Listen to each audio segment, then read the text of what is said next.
Hello, Ben Shute here. Today I'd like to talk a little bit about La Ronde Lutin, the Round of the Goblins by Antonio Bazzini.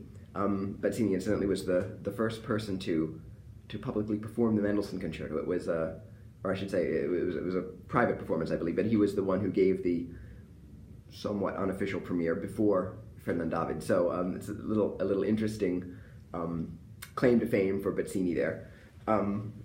But La Ronde Lutin is an iconic piece in the violin literature because of a stroke called flying spiccato. So a regular spiccato is just a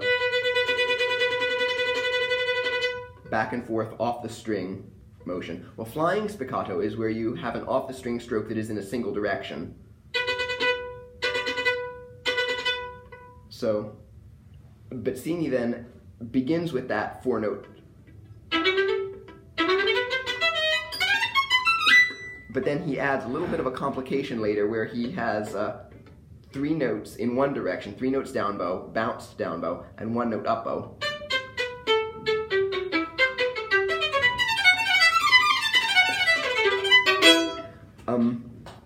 So it's a tricky stroke, but it's a thrilling stroke as well. I remember the first time I saw the piece performed was by Itzhak Perlman. On the documentary, I know I played every note, which has there's an amusing context for that subtitle as well if you haven't seen it. But I won't spoil it. But anyway, so Perlman of course has very large hands, and he just scampering around the violin effortlessly, and there's just making it look like the easiest thing in the world. And there's this brilliant scintillating flying spiccato coming out. It's just marvelous. And I thought, as a young person, I saw that I have to play that piece. And perhaps partly because as a young person, I was a little bit competitive with myself and wanted to feel like I could conquer the summits of the violin literature. Let me demystify that just a little bit, and I'll explain why later. It's a tough stroke, and it's especially a tough stroke to get clean. Once the stroke is there, I mean the piece is tricky. A lot of things are tricky. For me, I feel like there are a lot of more difficult things in the violin literature. That's just me, but it is a very fun piece to be able to pull out and just do as an encore or something. The reason I say that though is because sometimes I feel like we as violinists can approach a piece like this as if it were a athletic course that we have to conquer, right? And I think if we do that, we can end up playing it in a way that's unfortunate. And it's just, to me, that's not really what the music is going for. I think this, even the title, Ronde Lutin. Lutin is this very difficult term to translate. I mean, it's usually translated goblins in connection with the piece, elves sometimes, but or just something mischievous, or like kind of a mischievous spirit. So there's something a bit impish about this music, and I think it has to be. We have to play it with a twinkle in the eye. Neatness, elegance, cleanness, sparkle, all with a bit of a twinkle. I think is very, very important. Or else the piece starts just feeling like shallow bombast, really, and it's quite repetitive. So if we don't have that twinkle to it, it can become a bit much. Okay, so in approaching the piece, I'm just going to talk about the flying spiccato that makes up so much of the piece. There are other virtuoso tricks in the middle sections, which I'll leave perhaps for another time. But for now, I just want to talk about the flying spiccato bit. So there are 6 missteps that I think we as violinists can make that I have certainly made, and so hopefully sharing them will prevent others from wasting time as well. The first thing is, as I said, simply to approach the piece like it's an athletic course to be conquered, or like a boxing match against the violin. So misstep number 1. Misstep number 2 is trying to produce a perfectly even flying spiccato stroke. So if I were to play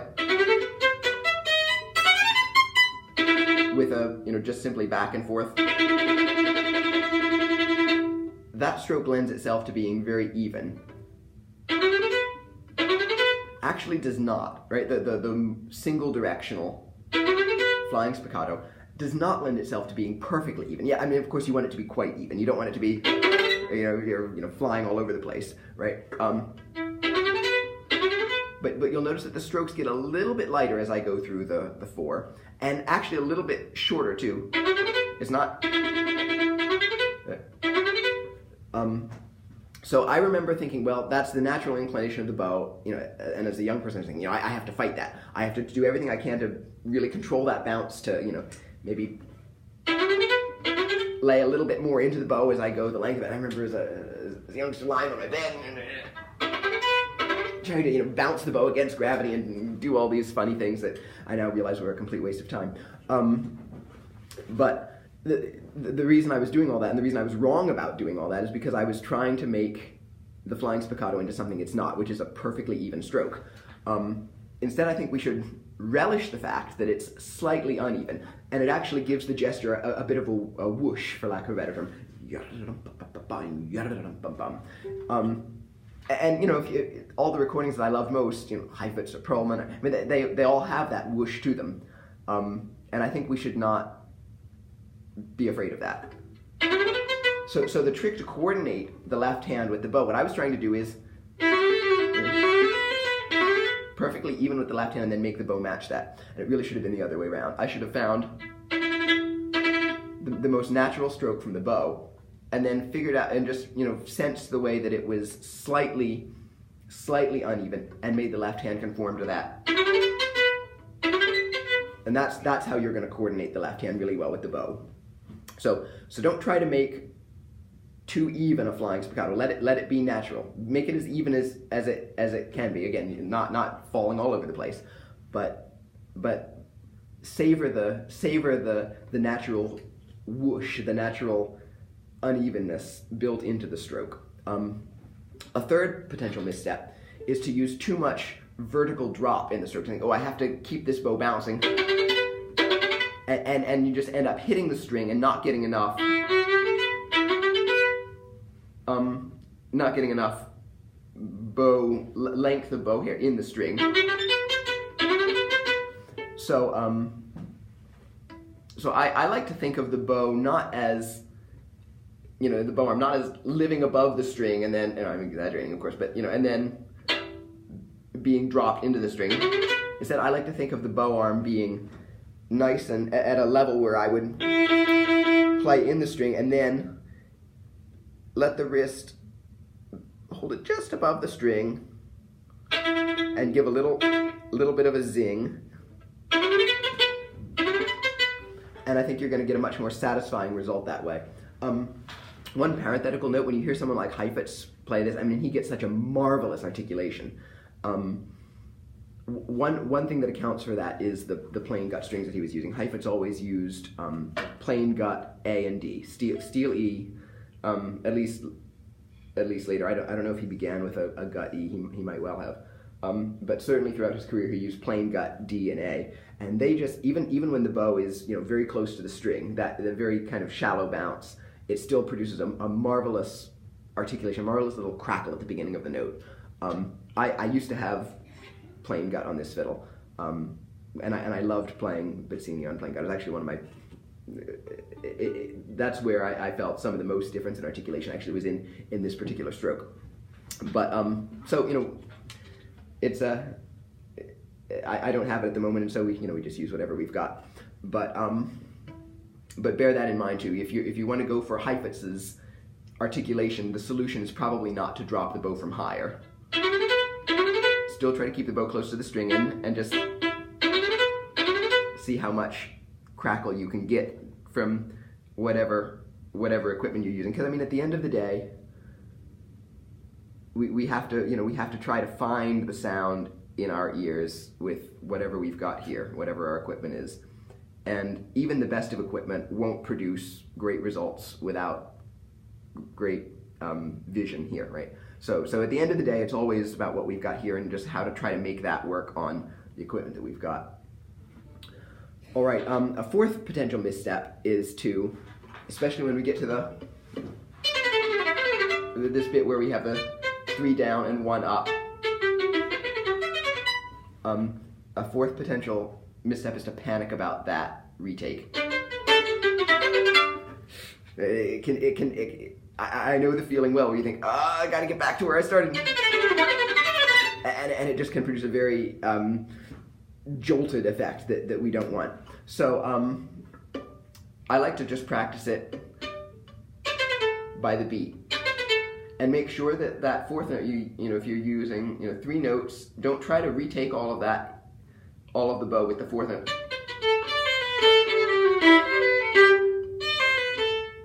It's just the amount that you would use for 1 note, or maybe even a little less, because it really, I think, should be the lightest of the 4. And then retake the rest just above the string in the air.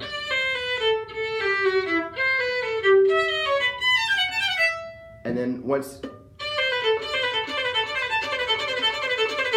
then it's just a matter of giving a little bit of a... See, even if I try to keep it on the string, but take it off the string only for that retake.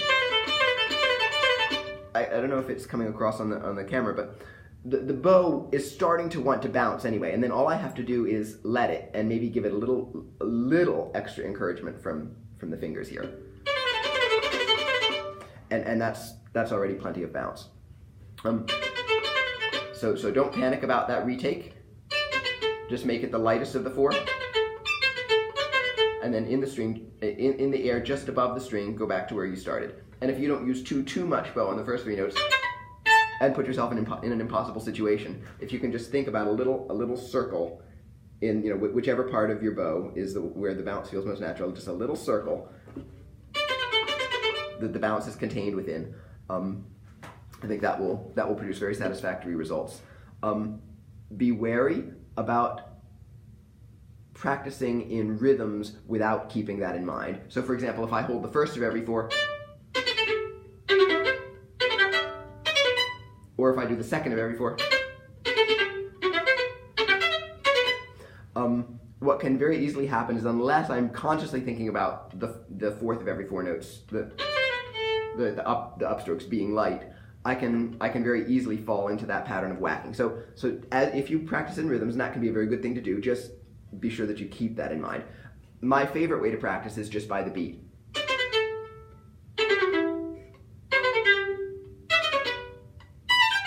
And then gradually shrinking the amount of time between beats.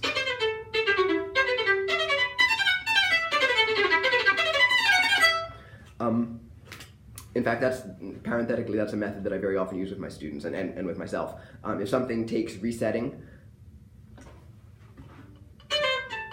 let's say this retake to here, because I'm not only retaking the bow, but I'm retaking the left hand. I'm shifting the left hand. So I have to go from to here. What I do is I train my body only to move the essential things that have to move. Move nothing else, none of this, don't let your knees go out to lunch or anything. Just nice and still. And only move what has to be moved, keeping everything else perfectly still. And if it takes you 5 minutes to do it, that's fine.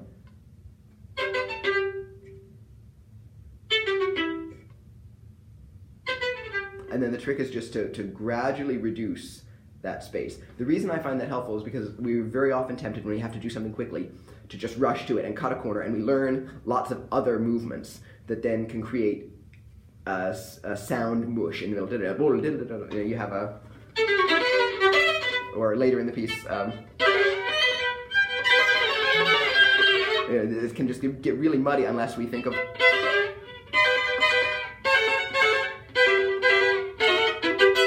So this idea of stopping, resetting, and starting, and then shrinking that reset interval, I think can be really helpful. And then one last potential pitfall is to worry so much about the bow that we just simply assume that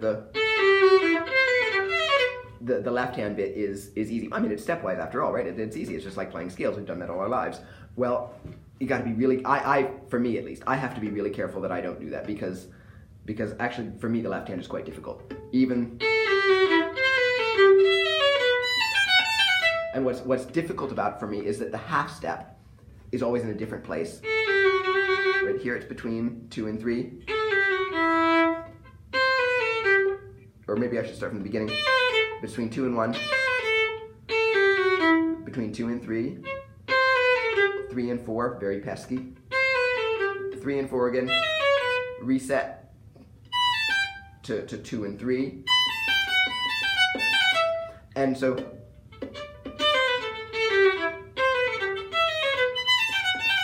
having that half step constantly change position is really tricky.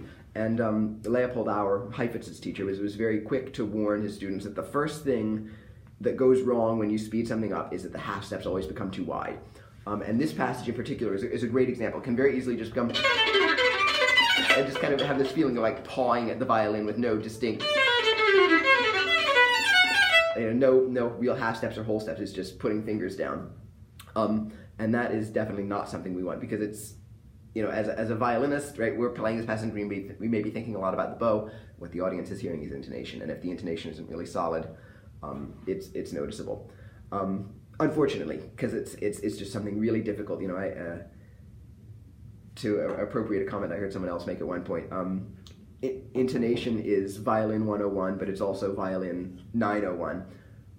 So I think that's something good to keep in mind. In any case, I hope this is helpful, and happy practicing.